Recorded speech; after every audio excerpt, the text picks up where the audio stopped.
The champ is here! It's just a man! Give me a hell yeah! What the rock is cooking? To be the man, you have to be the man! Big bubble pump! And you hook up! Holla! And the woo, woo, woo! Cup of coffee in the big tank.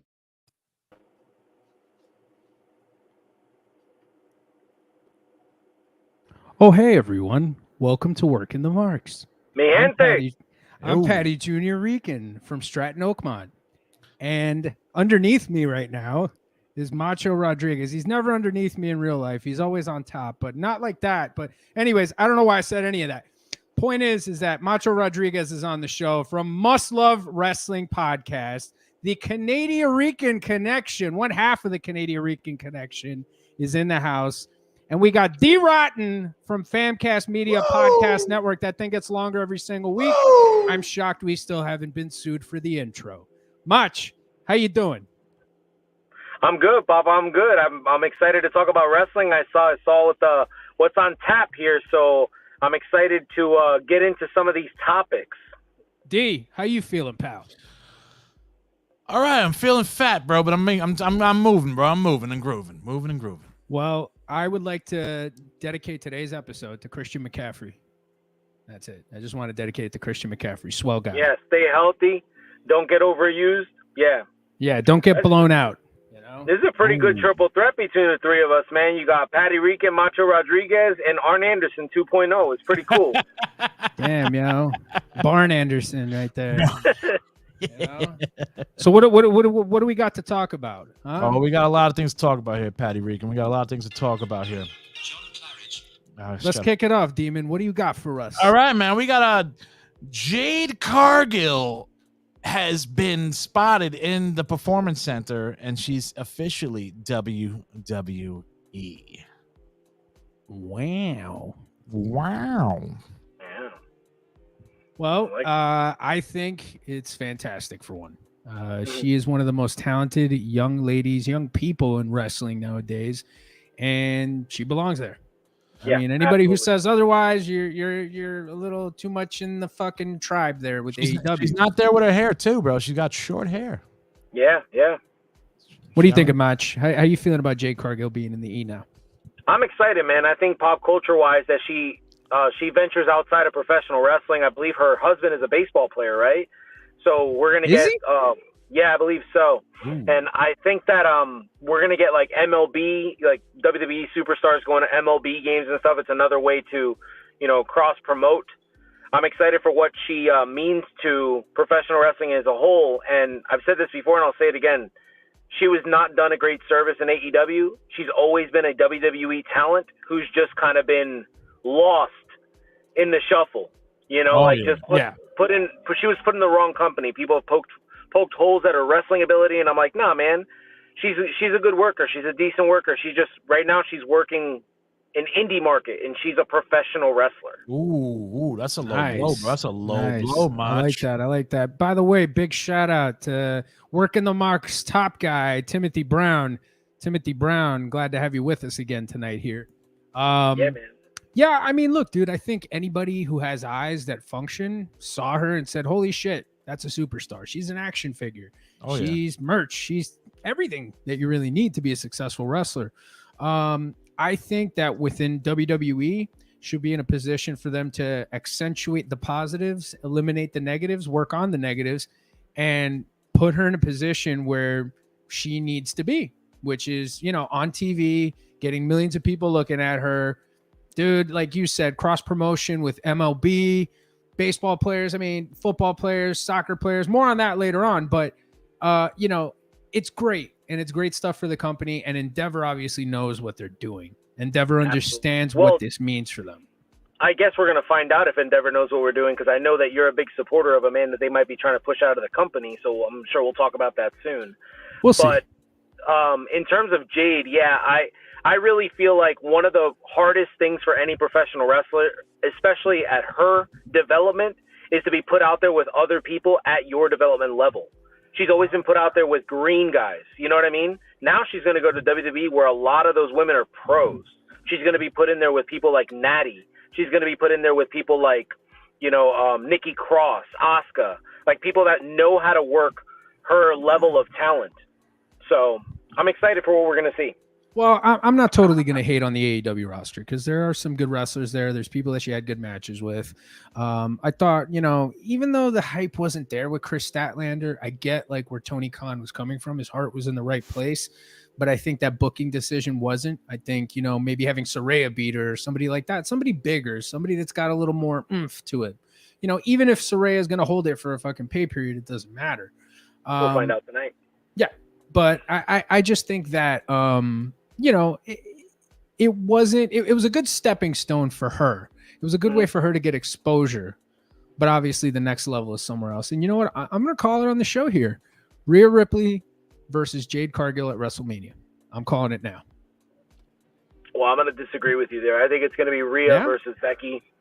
I mean, I know that. Yeah, true. That is getting floated around a lot. You're right. I know. Was it Bovada odds right now has Liv Morgan as the favorite to be the Royal Rumble winner? So I guess we'll see what happens there.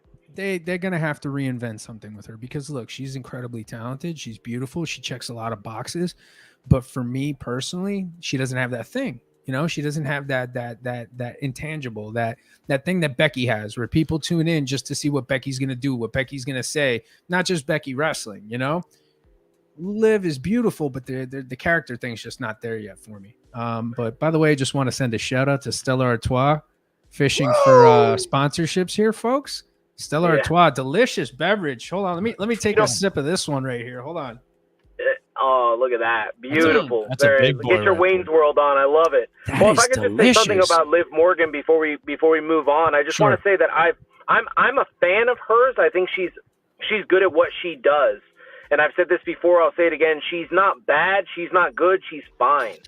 And I like to look at it this way, I work a manual labor job and I got a penny pinch every now and then. So sometimes I got to go to Walmart and I got to buy that big fruity dinosaur cereal instead of buying like rice, like the actual fruity pebbles, but when I'm watching WrestleMania, I don't want that fruity like shit from Walmart. So what I'm saying is like, if you're going to give us Rhea Ripley versus somebody like Liv Morgan, then give us the OG, give us the expensive, like give us like Rhea Ripley versus Alexa Bliss. I don't want the Walmart version of Alexa Bliss at WrestleMania. Oh, well, I mean, hey, the man has a point. You know what I'm saying? Like if you're going to do this at WrestleMania, you're going to do this somewhere where this is going to count. You got to spice it up. You got to have something other than just the allure of, okay, they're wrestling. Yeah, that's fine. But like you need more for a big show like that. And I think, women's wrestling's under a lot of scrutiny online. I mean, I'm pretty sure you can agree with me on that one, Mach. Women's wrestling gets criticized, the booking, the lack thereof, everything is under a fucking microscope. And it's mind-boggling to me because I feel like WWE, outside of maybe Impact, books their women's division the absolute best. And they present the women where they are on par with the men. There's really literally no difference. They're superstars. Yeah. You know what I'm saying? So that to me is just like a big part of it. You know what I'm saying? But I would like to see something interesting. I mean, look, if it's Rhea Becky, I'm not complaining, but I definitely think you got to think there's some big dream matches for Jade. And the two ones that jump out to me right now, Rhea and Bianca Belair. Bianca Belair and Jade Cargill would be amazing. Amazing. 100%. Absolutely. Yeah. Well, all right. So Timothy Brown here chimed in and said, what leaves Nia Jax in all of this? Okay. I'm a Nia Jax fan. I understand Nia's purpose. I think that she's interesting. She's realistic. She does a lot of cool shit. If I had to guess right now, I would think that they're going to do Nia and Rhea probably at Survivor Series. I would say either Survivor Series or maybe the earliest this upcoming one, because obviously you got to mix it up. I mean, Rhea's fucking trashed everybody. She's fighting. It's like her against little girls. She's bullying them. What dream match would you want for Jade Cargill coming into WWE potentially, Mach? For me personally, I want to see her work talent that can carry a match in case she can't do it. We don't know how far her development has gone. So I mentioned it before. I definitely want to see her work somebody like Asuka. I think that's a really good professional wrestler to have her in the ring with her. Natalya, I think that's a really good one too. Obviously, I agree with you. Rhea, Raquel, Bianca. Obviously, you know, those are definitely the women that I feel like she would be better suited for. But if you want her in there with a good program for a long period of time, and you want to give her 4 to 6 months of a program, there's nobody better. There's nobody better than Bayley. She's going to get the most out of Jade Cargill. Yeah. It's just that simple. Yeah, I agree with that. I think another thing too, you know, because obviously everybody's excited about the wrestling possibilities and all of this, but for me, I think one of the biggest things that's going to be really cool is watching her character development, watching her promos develop, her facials, her mannerisms, her selling, everything, watching it kind of go and hit a different stride. The physical stuff, we already know that she's going to be able to do well, you know? See, there's one thing you guys are missing. What? She's going to come in, right? And everybody wants her to make an impact, right? A big impact. Take out the man. Take the NXT title. Take out the man and bring that fucking title up to the main roster, since they're switching and swapping, right? Mm-hmm. Come in, knock out the hottest wrestler in fucking women's wrestling today, who had the hottest match, take her belt, and then go up to the main roster and say, "What's up?" I just took out Becky Lynch. Five hottest matches in a row. Five in a row. So here's the thing with that. All right, you got to finish kind of giving Tiffany the rub. Yeah, you know that's still kind of happening. She had the rub. She went in the ring with her. That was okay. I get all that, but at some point they're going to do some rematch. You know the girl's going to get one over on her. They got to kind of do it like that, unless they bring her up or whatever they're doing. I don't know, but you got to think that Tiffany's going to get a win over her eventually. You finish that up, and then I would like to see something like that. I think something like that would be interesting and an interesting way to bring her into NXT. But who knows? I mean, right now I think they're really just evaluating her. They're seeing what they got. They're seeing how much she knows, what she can do, what she can't do, what they need her to do. Tapping her down and see if she got microphones on. You know, if Tony's listening. Bro, come on, man. Everybody knows what's going on at the PC. What are you talking about? Tony spying on her? Is that what you're saying? Oh, I'm saying maybe Tony has a wire on her or something. And they got to tap it down like, "Yo, check her out, man. Make sure she got no wires on her." Nah, I doubt that. Well, that guy Raji Giri, he's actually stated that he believes that she's going back to AEW, and she thinks all of this is just to pump up her value. I don't know if that's true. I think that would be a big mistake if that's what happened. No. That's absolutely false, because she's already at the PC. Yeah. You know what I'm saying? She's already been seen at the PC. That's false, man. And look, she spoke well of the company, right? Because everybody assumed, oh, well, she's going to stay, you know, like the positive comments that she put out about AEW, obviously considering its current state. You know, you would think, okay, she's going to resign. She's going to stick around, right? And then she pulls this, and it's like, oh shit! Wow. She went out on her back, bro. She's a professional. That's what that shows right there. And I think the fact that people like CM Punk gravitated towards her, Bryan Danielson, the fact that she was willing to listen to those guys, learn from those guys, that says a lot about her. That says a lot about her mentality. I think sky's the limit for her as a talent in WWE. Oh yeah, yeah. So's the bank. What do we got, D? All right, next up, we got what we got here? Hold on, let me get the timestamp here. We got Endeavor wants to do business with Cristiano Ronaldo at the next Crown Jewel event. Good friend of the show, by the way. He's been on the show before when the three of us were here together. I'm obviously not surprised. Now, this is because of Endeavor's relationship with Saudi Arabia, UFC, and obviously they want to do a lot of cross promotion. And UFC, I think now is bigger on that than WWE might have ever been. Yeah. And that's saying a lot, because I think WWE's really been into it. So it would be interesting, to see Ronaldo there. As a Ronaldo fan, as a Manchester United fan, it would be cool to see him there, or any athlete. So this is definitely something that I could see happening once they go back for Crown Jewel match. What do you think of stuff like this happening in WWE with Endeavor? I mean, this is WWE to a T. Going back to WrestleMania 1, they've always had celebrities at the shows. What a great way to do it. Ronaldo is globally known. He's not somebody like Logan Paul, who's just mostly like United States based. This is like branching out everywhere. And they go to Saudi Arabia, this is going to be the 5th year in a row? Yeah. So, I mean, they do this all the time. I think that's great for wrestling, and it's great for football. I think it's going to be a good job, or football, however we say it. I want to make sure that, like, you know, maybe this leads us into a stage where we possibly get like Beckham into WWE somehow, or Messi. Like, I think this will be a really good.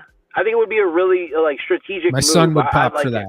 My son would totally pop for Messi being in there. Judah would totally pop. He would just lose his shit if Messi showed up in WWE. Well, they're the same height, aren't they? They just might be. They just might be. No, dude, this is par for the course. It's par for the course, you know, and it's exactly what they do. And WWE has done this better than anybody else. Yeah. And Endeavor, I think, is just going to amplify that. And I just can't wait till the UFC fighters start coming into WWE, and, you know, 100%. So we'll see. What do we got, D? What else? Next one, right? This was a long one, bro. Let me just finish this one. This was long. Vince McMahon. You guys like how crude I am? I'm like, what do you got? What do you got? No, I like it. I like it. Fucking guy over here. But everybody's like, well, transitioning. You know, they're like, yeah, moving on to the next segment. You know, I'm just like, what do you got? Give me what you got. Let's chop it up. I'm being treated like Umberto over here, bro. Umberto? Never heard of him. This next one's a long one, bro. Vince McMahon forced out Jacob Frankel, the chair of Dickinson Rights Government Investigations and Securities Enforcement Practice Group, and a former senior counsel in the SEC's Division of Enforcement, told the LA Times that McMahon could face criminal or even civil liabilities that may force him out of the WWE role. Congratulations, you got what you wanted. Like, that's, I mean, come on, bro. Let's be real. Let's be real here, guys. You know, we're not going to sit here. We're not going to talk about these Mark conspiracy theories. We're not going to go down the fucking rabbit hole. And, you know, I read this and Meltzer said this and Alvarez said this and all these other guys said this and this guy and fucking, you know, no. Let's just call it what it is. They have been after Vince McMahon. There has been an agenda against Vince McMahon for a long time. And I love Vince McMahon. It's no fucking secret. I put the guy over on the show fucking constantly. But if he did fucked up shit, you got to face the consequences, man. You know, if he did something wrong and they find him guilty and culpable of doing something wrong, it is what it is. But folks, don't be surprised. He's a wrestling promoter, and wrestling promoters are sleazy people. Yeah, I don't know. I don't know how to say this. I'm going to come off as somebody passive here. I don't mean to do that, but I thought this was over. I thought we were done with this. You know what I mean? Nice. I like it. I thought it was over. I thought we were done with this. I thought we were to the point where, like, okay, he went through all of his stuff, all of his legal battles, and he had to retire, give whatever to Stephanie McMahon. And honestly, the only thing that ever stuck out to me, the only thing that never made sense to me was that Stephanie stepped down.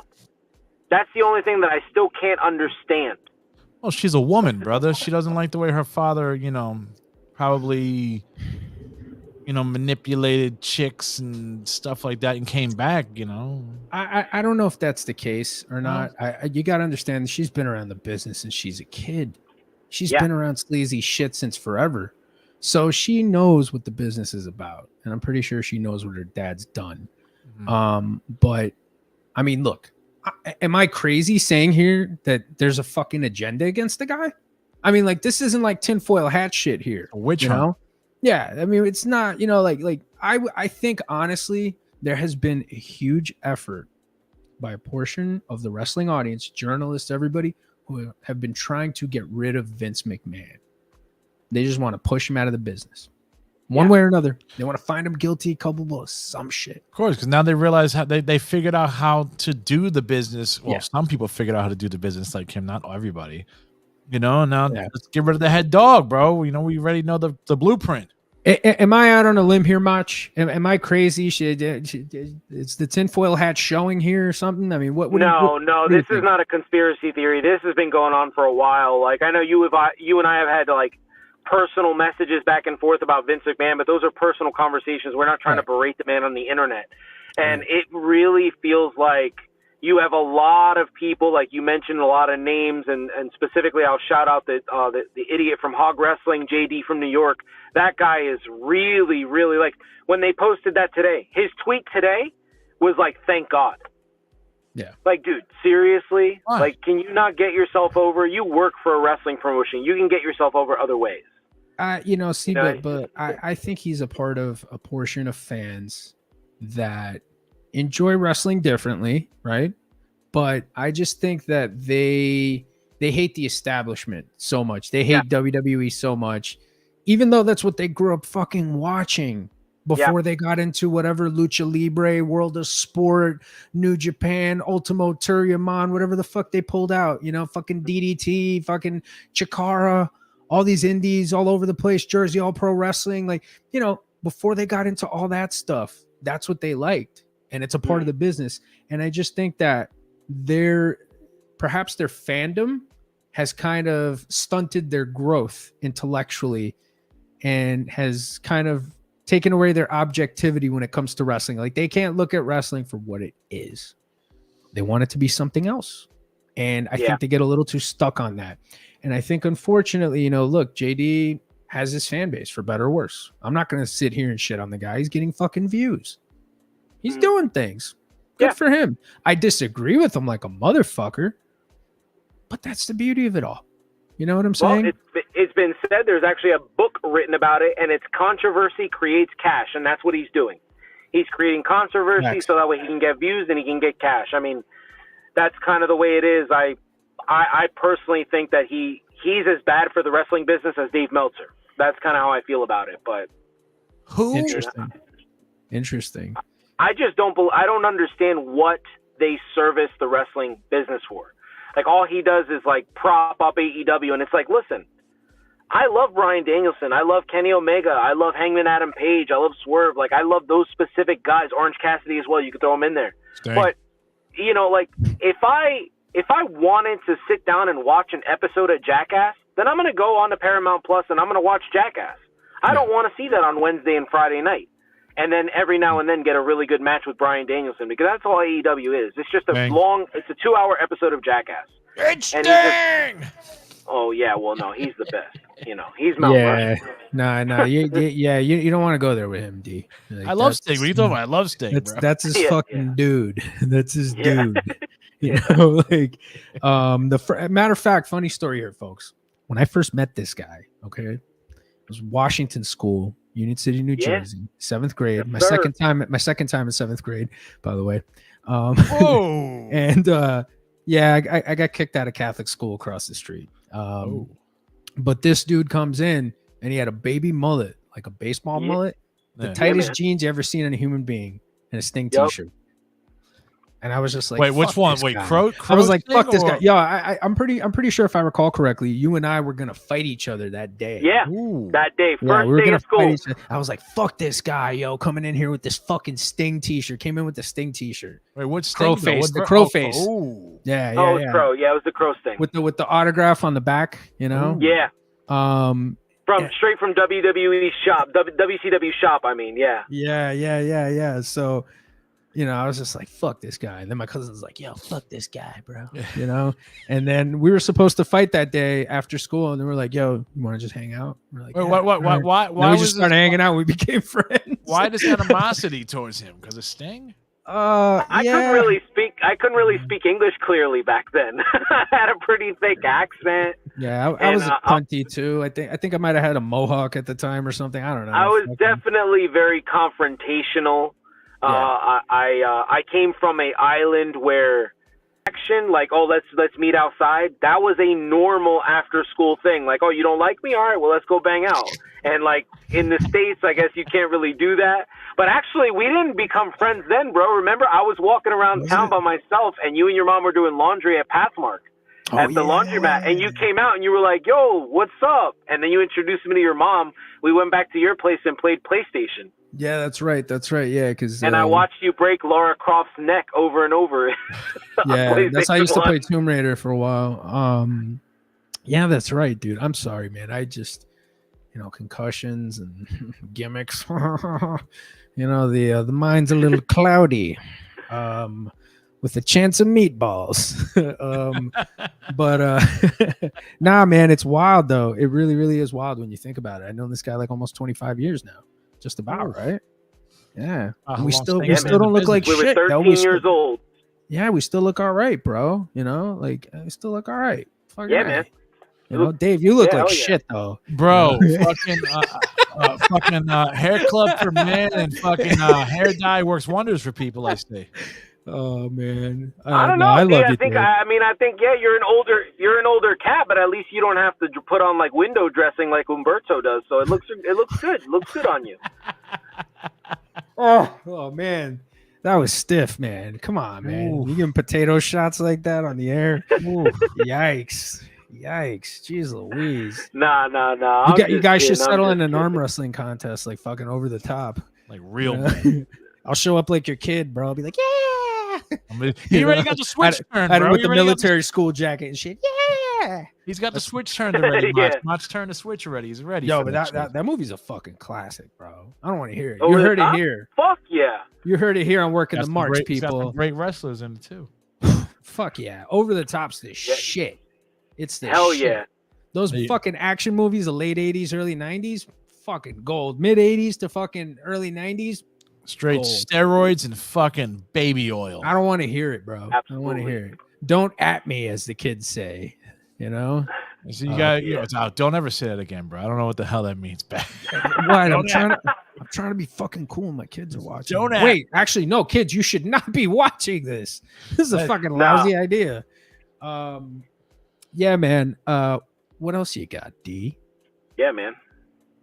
We got the next one. This is right up your alley, Macho. Okay. AEW on Max. Starting October 5th, AEW's TV partner in Warner Brothers Discovery announced they will be streaming live sports on its service. Max opening the door for a live AEW pay-per-view because they don't do PLEs.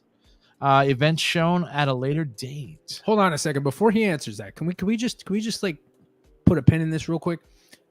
PLE, pay-per-view. Okay, I know a lot of people got their fucking knickers in a twist when this happened, and they were just like, "Oh my god, why don't they just call it a pay-per-view? Why is it got to call it a premium live event? This is a Vince McMahonism and blah blah blah." And everybody got all fucking mad, right? Yep. But if you think about it, it's really not a pay-per-view anymore. Pay-per-view. You are not paying $10 every time you watch a fucking PLE on WWE, right? You pay your $10 a month because you're not a fucking cheapskate like other people who've been absent for 5 weeks on this fucking show. You pay your $10 a month. Yep. No commercials. And you watch all your stuff, and you're technically not paying per view. Okay. I just wanted to get that out of my system because that one irks me. And I'm sure there's a lot of wrestling phrases that irk you guys, but we'll do a whole episode on that shit one day. Anyways, Mach, the floor is yours. Yeah, so I'm excited because going back to the John Silver incident with the fan, we had talked about that off air, me and you, Pat, about attacking fans who don't make a lot of money. I mean, listen, man, I'm a butcher for 21 years. It was really hard for me necro butcher to have 2 kids. Yeah, no, it was really hard for me to have like 2 kids and to have to pay bills and do all that, and then to spend $100 on 2 AEW pay-per-views. I'm really happy that I was lucky enough to be given a code to watch the Bleacher Report for free, to be able to watch All Out. But if I wouldn't have been given that, like I would have been watching it like, on streaming services, like on my Safari. I wouldn't have been able to watch it that way. So I'm excited for them to go. I already have Max, so I'm excited for that. I have to have Max. My son's obsessed with Harry Potter. So I'm excited for them moving over there. I'm wondering what other sporting events are going to Max as well, besides AEW, because I don't think that they have enough product to put on there. Although I did see a part of that they were going to do one a month, right? So they're going to do 12 a year. Yep. Sounds like somebody we know. You know who has enough product? The Snowman. Come on, man. Before we move on from AEW, can I bring up something? I kind of wanted to talk to you guys about this. So Tony Khan makes the comment about how CM Punk and the fight with Jack Perry made him fearful for his life. It was the first time he felt like his life was in danger, right? So being that he's the CEO of the company, he's the owner of the company, what did you guys think of Samoa Joe kind of squashing everything he said there and just saying that it wasn't a high tense situation? Fire him. Like, what did you, because I thought that was so strange, because you can have people go out there and talk on the internet to bash somebody like Big Swole or Jonathan Grisham, but then you just let Samoa Joe go out there and tell everybody like, oh yeah, this whole CM Punk business, it wasn't that big a deal. They're scared of him, bro. Almost telling everybody like, hey, he shouldn't have been fired for this. It was stupid. Well, look, man. Samoa Joe's going to kill you, bro. They're scared of him. Tony picks and chooses according to, I think, certain influences within the company. That's pretty obvious. Yeah. I think Samoa Joe is a pro. He's a vet. He's been around forever, and he understands that these types of situations, these types of hostilities sometimes between the boys, it happens. It happens. You're dealing with grown men and women. They all have their own egos. They all have their own shit, their own lives, their own thing that's going on. And they're all desperate to try and get to that next level. Each and every one of them. Even the ones that say that they're not. They all are. Because that's what the opportunity is for. Reach that upper level. So body and soul. I think this incident, John Brandel, good evening to you as well. Hey, I think these incidents, like, I think this is something that's just blown completely out of proportion, dude. I think this whole thing is going completely. Yeah. Where's the videotape, bro? I side with Joe and I side with Punk in this. I really do, and I think that they're right. I think that they're right, man. You know, that's it. They were disrespected. Agreed. And to be cool. Well, I mean, Punk was absolutely. And to be quite honest with you, Samoa Joe is the perfect talent to come out and talk about this, because Samoa Joe has said this in an interview most recently on the Kurt Angle podcast, where he actually had a CM Punk moment himself in TNA. Yeah. Scott Hall was missing a lot of shows with his substance abuse. Samoa Joe went out there. He cut a promo to the live audience, live on Spike, about Scott Hall, and he came to the back and he said him and Kevin Nash almost came to blows over it.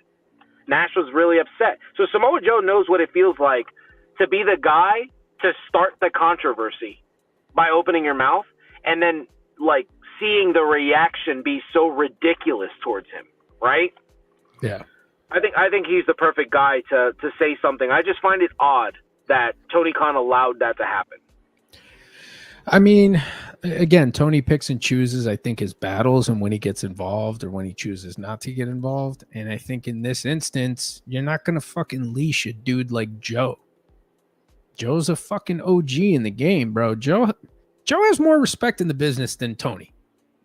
Absolutely. Let's be fucking real here. And that's not a knock on Tony Khan, yo. Tony Khan's doing a good thing. He's employing a lot of people. He's putting people to work. He's giving people a chance to get exposure to potentially move on to something better. Yep. That's what he's doing, right? Absolutely. Whether he does it well or not is subjective, but I think that there's a lot of irrefutable evidence in the form of numbers that say otherwise and say that he is not doing good. So, you know, yeah, I just think he can't leash him, dude. He can't say anything to Samoa Joe. And it's good that Samoa Joe comes out and talks about it, because I think that plays more into Punk. And I think that plays more into the situation, and the matter of the fact that nobody's life was in danger. Tony Khan got yelled at because he's a shitty boss. Let's be honest. Yep. That's what fucking happened. That's what happened. All right. CM Punk got mad at these fucking guys because it's a collective effort. And they tried to push him out of the company. They tried to get him pissed off, but he wanted to be out anyway because he was tired of it, because he didn't like the lack of structure. Only certain people want to like talk about the real information. Like we've seen on multiple podcasts, Foley's podcast, Eric Bischoff's podcast. The only reason Punk inserted himself into that glass issue was because people in the top brass of AEW asked him to go talk to Perry. Right. So people keep saying that. But here's a little known fucking fact as well, is that management approved it. So ultimately it did get approved. It did get approved, but they tried to intervene and they tried to get a veteran to talk to him. I'm pretty sure Punk talked to him and said, you know what? Fucking do whatever the fuck you want. I don't care. Yep. I gotta go. I got other shit to do. And he went and he did the other shit and probably paid it no fucking mind. Mm-hmm. And then all of a sudden this little shit knows, you know, and Punk sees everything that's on there. They all do. He sees everything that's on there that's written about him and Perry. And then Perry goes out there and says that shit. You know, this little shitbag who's probably been disrespectful to you in the past, who's probably been disrespectful to the business in the past. I don't know, man. I think it's pretty plain to see what the situation is. And I think that they want it to be their club for their people and their thing. Yep. Anybody who's an outsider to that can't play nice for a fucking paycheck, that's that. You know, it's interesting too. Just one last thing here, but it is kind of interesting in the fact that, you know, you look at certain indie guys that were big indie guys, like indie legends, right? Certain indie legends. And I'm not going to really name any or anything because, again, I don't know what their personal situation. This is just simply an assumption, I guess. And, you know, I might make an ass of myself on this one, but I think that there's a reason why certain big name indie guys haven't signed with AEW and are not working for AEW in some type of capacity. And I think it's because there might be a certain culture that they don't want to be around because they might have to punch somebody or slap somebody or choke somebody. Agreed. I would like to name a name. I can tell you right now that that's why Brandon doesn't work there. 100%. Well, I believe that's why he doesn't work there. But Key's a very unique case, man, because he does what he wants. He does what he wants. He doesn't care. He doesn't give a fuck. But if you watch his last match with El Vikingo, right? Mm-hmm. It's very clear that even at like 46, is that what he is now? Even at 46 years old, he can still fucking go. Dude, his technique was impeccable. It was fucking amazing, bro. The way this guy could take bumps over and over and over and over again, and it still look exactly the same, and him still bump the way he's supposed to. He never really hurt himself working, and he did a very stiff style, man. He did a very high-flying style, a very hard style, and he never really fucked himself up too bad. I think it was just more wear and tear in the long run, but you know, as someone who saw him train in front of me, and I'm pretty sure you did too. You saw him at the school too, because you know you were in the JP school. You know, anytime you saw him, bro, he commanded a certain respect. There was a certain air of him. You know, a certain air to him. So what you guys are trying to say is low key kick somebody's ass. But he could. He could and he would 100%. if a motherfucker wanted to. But on the same token, he's the most professional of all professionals. And I think his seriousness is really what made him. And he, to me, he's one of my favorites all time. He's somebody who I respect immensely. And he is who he is, you know. You know what I'm going to do? I'm going to when we get off here, I'm going to send him a direct message and ask him if he would like to come on the show with us and have a conversation. Because I feel like we've brought him up a lot recently. Sure. He might being that we're big fans of his and stuff. Yeah, that's what I'm going to do. I'm going to DM him. Yeah. Definitely tell him we're not talking politics because I don't know if you follow him on Twitter. He's definitely very political. But we could just he's entitled to his beliefs. That's all. As long as he ain't setting nobody on fire, it is what it is. You know, I'm working the marks here. We believe that people could believe in whatever the fuck they want. Look, Fernando's on the fucking show. All right, y'all know what Fernando does, but that's my homeboy. Which one's Fernando again? Fernando is the Umberto known as Fernando. No, whatever. But Fernando does what he does. Oh, the guy who Hollywoods his hair. His is separate. His is separate from what we do here. Yeah. His is separate from what we do here. We ain't got no political affiliations. It ain't about that here. We're chopping it up about wrestling. You want to watch his political stuff? Go watch his political stuff. You don't? Then don't. I don't care. Yep. But over here, we don't give a fuck what you believe in. Word. We're talking about wrestling. You want to talk about that shit? Go somewhere else. That's all.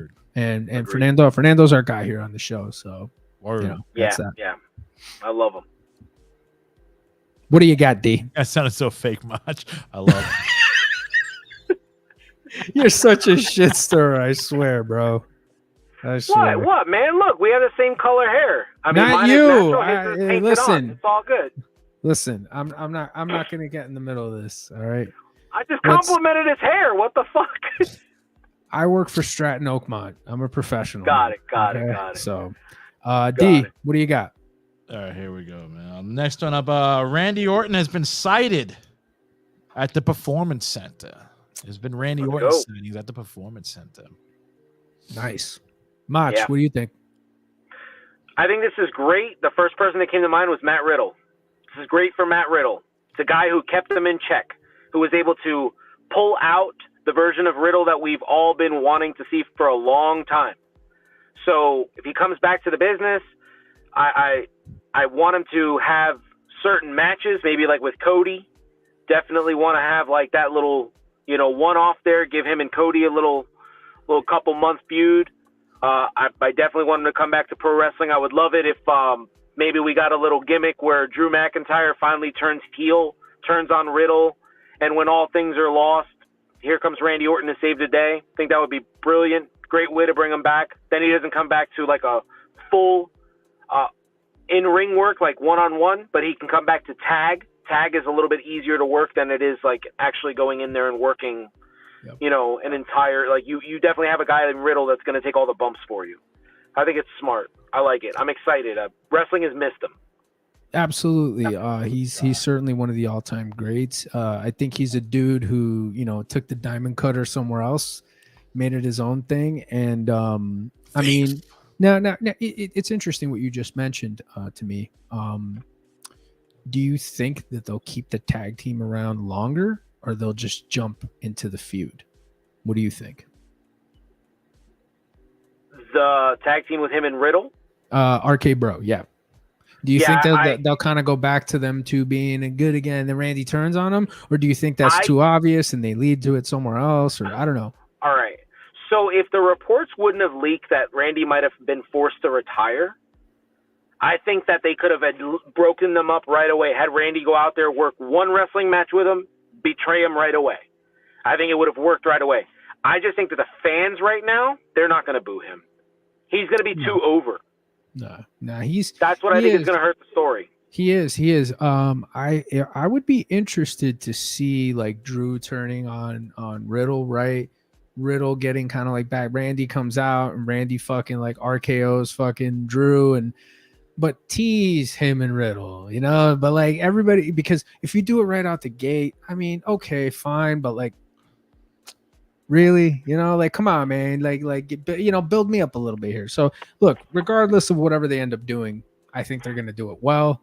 And either way, it's great to have Randy Orton back. Absolutely. Yep. No. What are you, not a Randy Orton fan? I'm a fan of this. There's more people that need to be out there than Randy Orton. You're retired now, bro. Get your Hall of Fame ring. Go teach the dudes in the back. But wait a minute. I mean, you don't at least want to see them finish up this thing with him and Riddle? I think Riddle's out the door, bro, soon. Really? He's fucking up, bro. I think he's out the door, bro. I don't know, dude. I really don't know. He's hanging out with the snowman, bro. Yeah, but I think that shit that happened at the airport is an isolated thing. And I think it's something that got blown out of proportion. I mean, shit like that used to happen back in the day a lot. So I don't know, man. I just think that you're gonna keep the guy there. At least do something with him and Orton. Come on, man. You're bringing him back. You left it hanging. They leave a lot of things hanging. They leave a lot of things hanging, bro. They leave a lot of things hanging, bro. Yeah, okay. Think about it. How much sense is it gonna fucking make to bring Randy Orton back and not even have him address Matt Riddle at all? What? And say, just look at him like you're a fuck. You know what I'm saying? That makes no motherfucking sense, bro. Because people. It only makes sense if Matt Riddle gets let go before he comes back. True. Yeah. Okay. Thank you. Yeah. Right. Yeah. That is the only instance where I think it would be acceptable. The truth. But I don't think he's gonna get released. I think they've been waiting for this. I think this is it for him. Well, we got JB wanted me to ask you a question, bro. The other day, I told him to wait for the show. He wanted to know, what do you guys think about WWE? Are they going to Disney? Mach. I think you take this one first. I mean, didn't we really talk about it on the last show where we talked about that it makes sense for Disney because they could have like their own like Hall of Presidents, their own Hall of Fame there. Yeah. Yeah, I'm excited about it. I think that's great. Yeah, I mean, we talk about that in the archives. You guys can go listen to the last week's episode. You know what? The only thing that leads me to believe that maybe they might not is because they haven't done anything like that yet. Amazon's done a lot of live streaming shit. No. Disney hasn't really done any live streaming shit. I think like maybe one thing or something like that. I mean, it was like some musical shit or something, right? I don't think their network's strong enough, bro. Well, December 31st, every year they do the fireworks live countdown. That's it. Okay. That's all that I know. That's the only live thing that they do. I don't know. I mean, it would be a hell of a way to fucking debut it. It would be a hell of a way to debut it. So John Brandel asks, so did they sign a contract? I think he's thinking about them bringing over the network. No. Nobody signed anything with Disney yet. I don't know how long the deal with Peacock SmackDown runs or something like NBC that. Universal. I don't know about that, but that's a licensing thing. They're only licensing the library. That's it. Like they're using the library. Like WWE still owns it, but they just dish out a licensing. Well, don't expect to see ECW if Disney gets it. Why not, bro? What are you talking about? They already have Daredevil series on there and all these other fucking rated R shows. Yeah, they got the Daredevil, the best Marvel show ever created, The Punisher. That series is on there. Jessica Jones. Yeah, Jessica Jones. That's a good one too. And there are some really like controversial stories in season 1. Of Jessica Jones, so they have that, and they have Deadpool and Logan. Yeah. So I mean, it'll be fine. Yeah, dude, it'll be fine. It'll be fine, my gente. What else you got, Demon? Fit Finlay's son has got a try. Borgen Finley's got a tryout. Borgen. Yeah, Borgen. That is fucking mad Irish. Yeah. Is it Borgen or Brogan? Oh, Brogan. I'm sorry. My dyslexia kicked in. Brogan Finlay has a tryout contract for WWE. Borgen. If he's anything like his father, let's do it. If he's trained with his father, if he's anything like his father, let's do it. He needs a little person with him. That's it. He needs a little person with him next to him. Nah, he doesn't need that. Finlay was perfect by himself. PC'd it, bro. I PC'd that. He needs a mullet. And a shillelagh? What do they call that? A shillelagh? And a unitard singlet. That's what he needs. A mullet and a unitard singlet. Some Lucky Charms. I like it. Yeah. Bring him in. Bring in Fit Finlay's son. Let's see what he could do. Hopefully he doesn't turn out to be Scott Putski and he actually turns out to be a good professional wrestler. You know what I mean? And, I'm sure he's got the look. I'm sure he's going to work really crisp. There's no way his dad's going to let him sign with WWE and he's going to be like, really bad. Like he probably looks just like his father. Bro, Scott Putski. Remember that shit, yo? His fucking kneecap. Brutal. In his short amount of time, he was still better than Ted DiBiase Jr. though, so it's all right. Poor Ted, huh? You think he's gonna start wrestling in prison? Like they're gonna have a fucking a thing going there. He's like, I'm the prison champion. I'm the $1 million prison champion. Fucking. Hold on, I'll show you a picture of Brogan right now. Harsh. I'll show you a picture of Brogan. Pat, you Borgen. I like Borgen. Sounds like he would have been in the oddities. Look at this guy. Oh, dude, he looks like fucking Dave. He looks like Vampiro. No, he looks like Dave Finlay. He looks like his fucking brother. Yeah, he looks just like him. He also kind of looks like Spanky a little bit. I bet Where are you? Where is he? He's the guy in the spikes. Yeah, that's him. Oh, I thought that was Paige. He looks like he looks like Soraya if they made her an AI to be a guy. Yeah. I'd put him in the on the bottom there. I'd put him in the what do you call the Judgment Day ASAP. Let's see what he got. Have him work in fucking NXT. Have him bulk up. I'll be honest, man. I'm kind of excited to see what NXT is going to look like in the next couple of years. Because absolutely, you got Brian Pillman Jr. there. Let's see what he can really do. Let's see if the kid really applies himself and fucking gives it a good shot. And he fucking, his look, Brian Pillman Jr.'s look, And the way he talks on the mic, I didn't even care how good he was in the ring. I was already a fan. I was like, I got it. I love your dad. I got it. You don't think he went a little too much and maybe trying to be like his dad? You don't think like he went a little over his the deep dad end took with over his that body, shit? bro. His All dad's right. soul came in and took I him will over. answer that question, and I'll pose you a question because I know we got to go soon. But I want to tell you, I do think he went really far being like his dad, but for the fact that we got such a shortened career from his dad, don't you think that we deserve a little bit more Brian Pillman time? So if like this is like a rehashing of that, let us get it. I think that's reasonable at the very least. However, I feel like there should be a development before they get there. I feel like him, like, you know, the fucking, what was it? The Varsity Blondes. I mean, come on, man. Well, I mean, does AEW That was the fucking Give us shit. the Hollywood Blondes, Yeah, man. Give but- them a good tag partner and give us the Hollywood Blondes. You know, fucking Griff Garrison, fucking like, Yeah. yeah, I mean, like, come on, that was the shits, dude. All right, that was We the don't need shits. that. But even with the fucking loose cannon shit, bro, like, it's never gonna work for anybody else, man. It was fucking Brian Pillman and his voice. His voice was such I a don't huge part of know, it. Pat. Juice Robinson is pulling. He's doing the loose cannon gimmick right now. Juice is kind of doing like a hybrid of Macho Man and the loose cannon a little bit. That's really what it kind of reminds me of. It's like Macho Man a little bit. Juice to me is very talented, but again, it's Juice is like an over the top character. That's what makes him great. Brian Pillman, a lot of it was the voice. It's like Randy Savage. You know, if Randy Savage didn't have that fucking voice, would he really be the Macho Man? Would he really be as great as he fucking was? Maybe, but the voice was a big fucking part of it. No, if Brian Pillman sounded like me, he wouldn't be what he became. I agree with you, but a guilty pleasure of mine is watching wrestling on mute. I really enjoy just watching the art form of wrestling, and I can watch Randy Savage wrestle anybody. Sure, and think that it's amazing. I don't need to hear him say, "Ooh, yeah."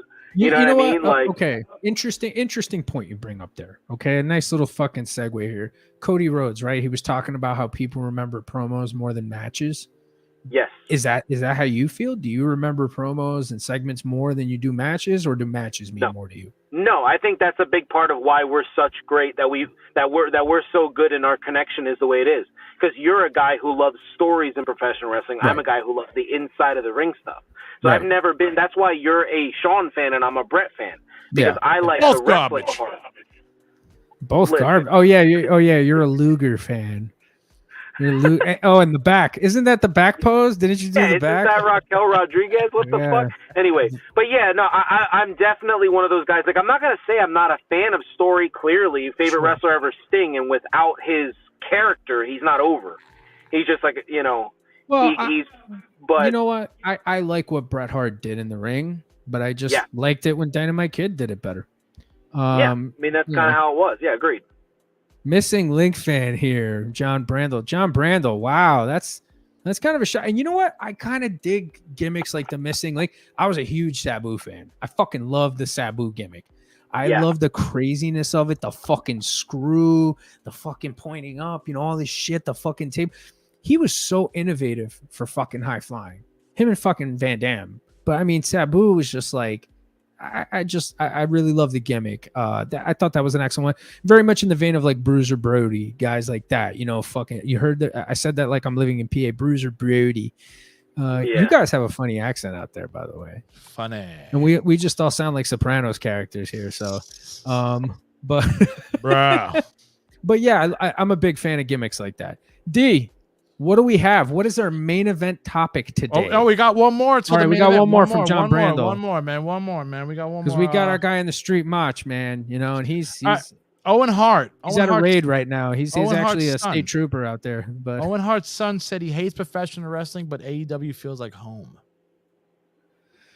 I mean, look, they kissed his family's ass enough. That's probably why. You have the Hart Foundation light over there. You have a tournament dedicated to his father. I mean, clearly it's going to feel more like home when you have the company representing you the way it does, but no.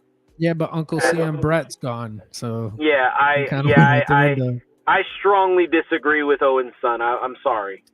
Well, I mean, look, I'm not going to tell the kid how to fucking feel. He lost his dad to wrestling, unfortunately. So, well, he lost his dad to an accident. It was an accident, but his dad was wrestling. His dad was wrestling. It was a result of wrestling. It wasn't Vince's fault. That's certainly it was that company's fault. What's that? It was that company's fault. It wasn't Vince's fault. It was that company's fault. No, but I mean, what was he fucking there to do? Be a fucking part of a tickling contest? No, he was there to fucking wrestle. You know what I'm saying? So I mean, true. That's I understand why he feels that way, and I'm not gonna tell a kid who lost his father at a young age how to feel about how. Well, he's a grown man, bro, and he could fucking see and understand, what happened. It still hurts. Yeah, absolutely, still hurts. It still hurts, man. But to call AEW your home, really? Like, look, man, that's where he's felt welcomed. His mother and him and his sister have feelings towards the WWE, and look, there's a lot of stuff we don't know that probably went on behind closed doors. But you know what? Kid's entitled to feel how he wants to fucking feel. That's what I'm saying. 100%. You know. Well, the main topic for today. The main event. The main event. Is this a double main event? Now, here's another term I fucking hate. Double main event. There's no such thing as a fucking double main event. Nope. The only way that there's a double main event is if you have two rings with two separate matches going on at the exact same fucking That's called a time. War Games. No, not really. But I have to disagree with you a little, Pat, because okay. I think you and I both really enjoyed that Fully Loaded with the triple main event, right?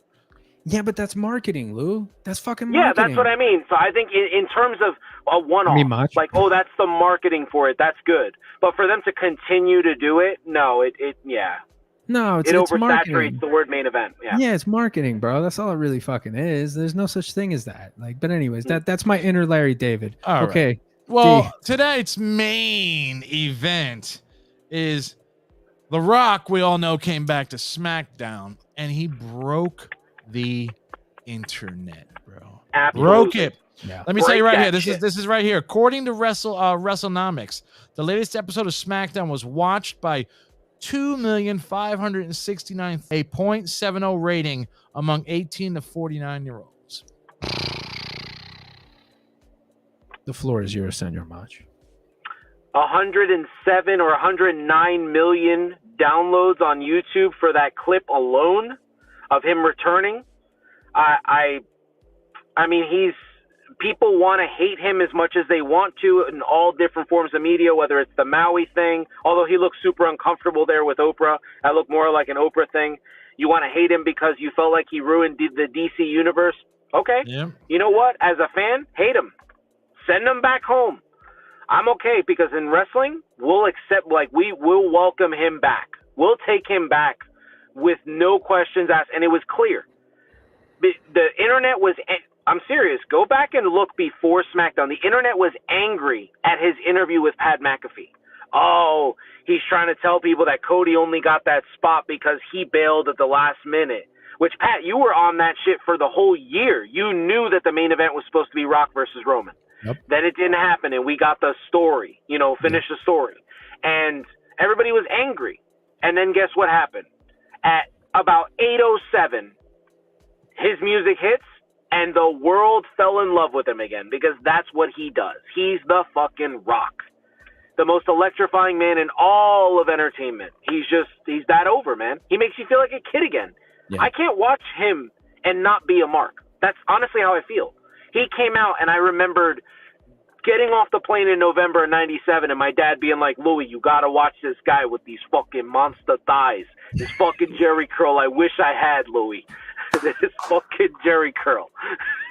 You know what I mean? And I was just like, what? So he made me feel like I was sitting down watching wrestling with my pops. I loved it. And I got to watch it with my son. So it was awesome. It was like a full circle moment. Yeah. Yeah, no, man. A little known fact about Mach here. Back in the day when we used to fucking wrestle at the park on 44th Street down the block from my cousin's place, he would always call Rocky Maivia. He never called The Rock. This is before The Rock, so he's an OG Rock fan. He would always call Rocky Maivia, and he did the Maivia Hurricane, and he spiked me on my fucking head. But that's all right. We were babies back then. Yeah, no, dude, I 100% feel what you're saying. I watched it with my son. I didn't get to catch it live, and my son catches everything. And he's like, Dad, The Rock came back. I'm like, yeah, that's awesome, and I'm excited because like for kids his age, kids Arthur's age and stuff like that. All these kids' ages, man. Like That's fucking big. That's fucking big, bro. Because all they hear about from their dads or their uncles or whoever put them on to fucking wrestling is like, yo, The Rock, Steve Austin, the NWO, Sting, fucking Shawn Michaels, Bret Hart, all these guys. And these kids are like, oh man, oh wow, it's gonna be great. And now for them to finally get that, really, really cool. It was such a well done segment. Everything Absolutely. about it. Everything. And I want to point this out, and this is no knock to John Cena because I understand what he means to professional wrestling. The Rock got Austin Theory over in a way that John Cena wasn't able to do for his WrestleMania match. That was the best time I've ever seen Austin Theory on the microphone. He looked like $1 million in there with The Rock, and he actually looked like he belonged. I thought that was one of the best segments that I've seen, but if I'm touching on the kids real quick before you go again, the reason The Rock matters to children that we like, kids like our kids' age is because he stayed relevant. Because he's Maui in Moana. They heard him. He raps on the Pat McAfee show. He does the "You're Welcome" song. Oh, dude, so, the fucking song like, too. I love it's that about song. drive. It's about power. It's stay hungry. Oh, yeah. That's not it. But but that's what I mean. He stayed relevant. That was the thing. Like he didn't just go away. He's in Jumanji. Like he did kids movies. He's a smart businessman, and what a great way to come back to professional wrestling for our children, for people our age, for people Dee's age, for people, what's Umberto's like 84, for people Umberto's age. I mean, it's really, really great for all ages. He's transcendent the business. Like that's what he does. I agree, dude.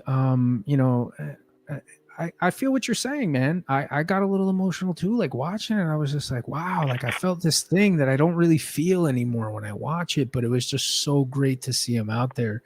And, look, man, there's been a lot of great talkers in the business, but I think he's the best. I think he's the best. He's the fucking best. Him, Roddy Piper, guys like that, like they never cut the same fucking promo. Like, they have catchphrases, they have stuff like, well, Roddy never really had like catchphrases or anything crazy, but like he had a lot of quotable shit.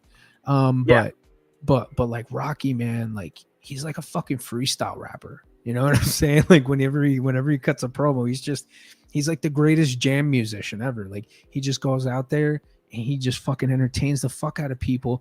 And even now, having this long layoff, bro, like you never forget these things. The way he took his time with the entrance, he let the fans soak it in.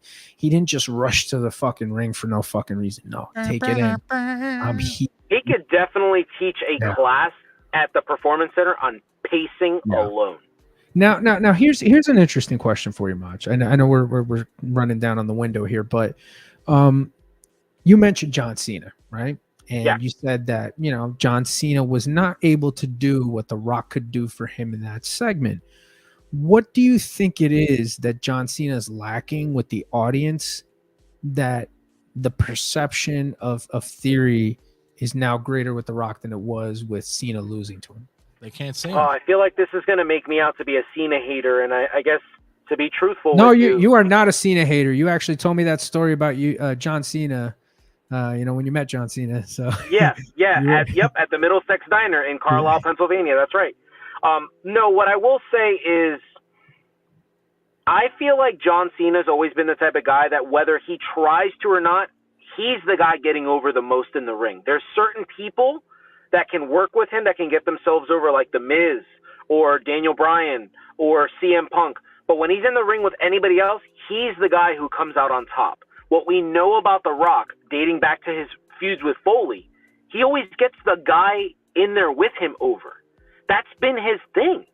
It doesn't matter if he takes a loss on halftime in the Super Bowl and they put like a forklift on him with a pallet just to pin him to get him to say I quit. He's going to do it. If he's going to job to Goldberg, that he should have never lost that match, but on his way out, he loses to Goldberg.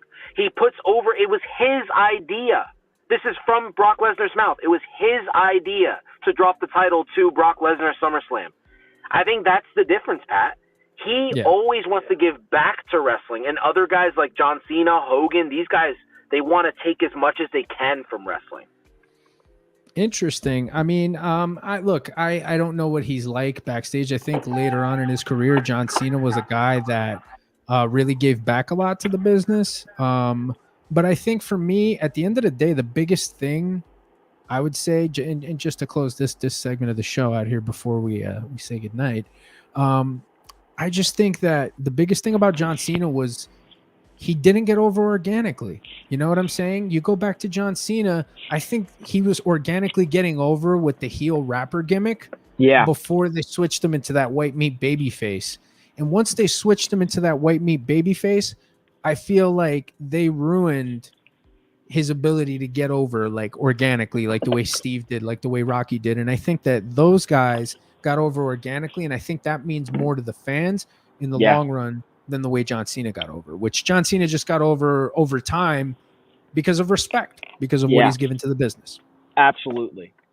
Yeah, I agree with you there. I can't disagree with anything you just said there. I mean, you look at what The Rock has been able to do and what John Cena has been able to do. It definitely feels more so that The Rock means more to professional wrestling as a whole too, you know? So that's just my take on it. Fantastic. Folks, he is Macho Rodriguez. He's having a fucking cigarette right now, okay? I'm doing what I can do before I get in here.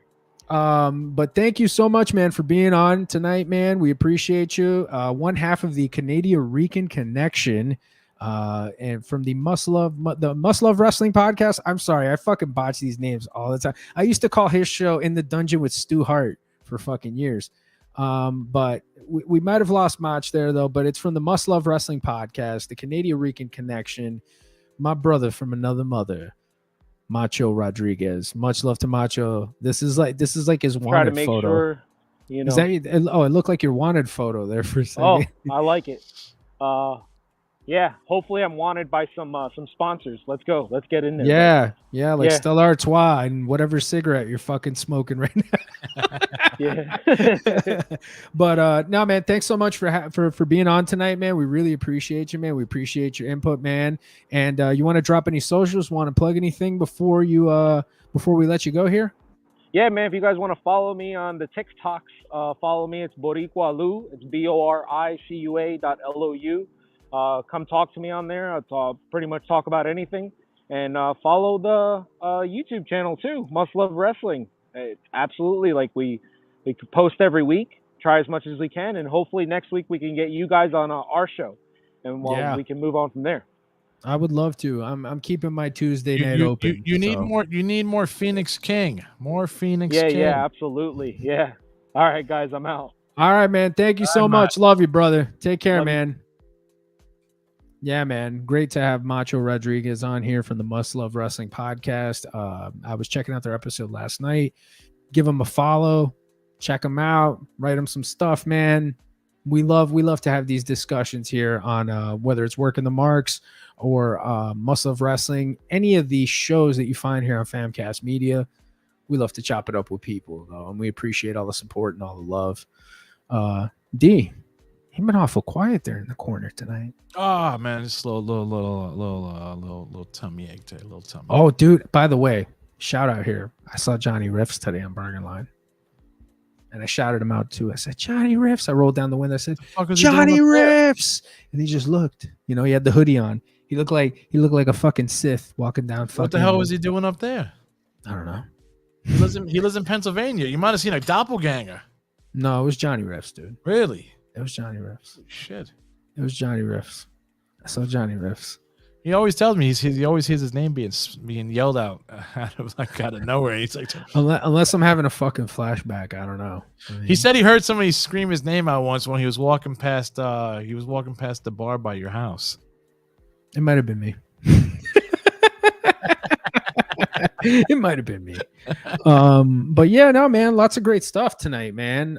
Great shit to talk about, and we appreciate everybody who checked out the show tonight. Love the interaction, man. Write us, tell us what you think. Tell us. Yeah, I left the thing on IG, but nobody. I was like, hey, you got any questions? But nobody had any questions. Yeah, I don't know, man. I think people are scared, bro. We got to kickstart the heart there. You know, we got to stop liking and start asking. Correct. You know, correct. Well, Folks, thank you so much for checking out the show tonight. We're going to get the fuck out of here. D, anything you want to plug before we say peace out, bro?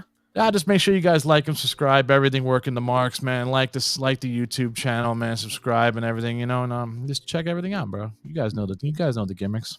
Yeah, man. And give us a follow on Working the Marks. Check out the child actors too as well. It's _child_actors.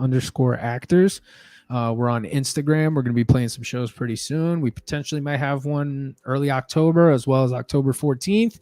I think it's called the Soiree Macabre, if I'm not mistaken, by WTF Productions. Okay. And we got a great lineup of bands that are going to be playing there as well. Aside from the child actors. Who came up with that name? The Rock? Yeah, The Rock came up with that one. But we'll be plugging that on our Working the Marks socials. So check that out. Hopefully next time fucking Fernando will be here, man. Yeah. I don't know. I went and I contacted all the almond milk providers, and I gave him a picture of Fernando. I told him to throw him on the almond milk cartons and see if maybe we could find him. I went by his house. I was trying to see if I could ask for him, but I couldn't get in range of the electric fences. So yeah, hopefully Fernando will be joining us sometime soon. But D, it's great to have you. It's great to have Macho on the show. It's great to be with you. He is Dee Rotten from the Famcast Media Podcast Network. And I am Patty Jr. Rican from Stratton Oakmont. And every week here on wherever the fuck you watch this, we are working the marks. Take it easy. Good night, everybody.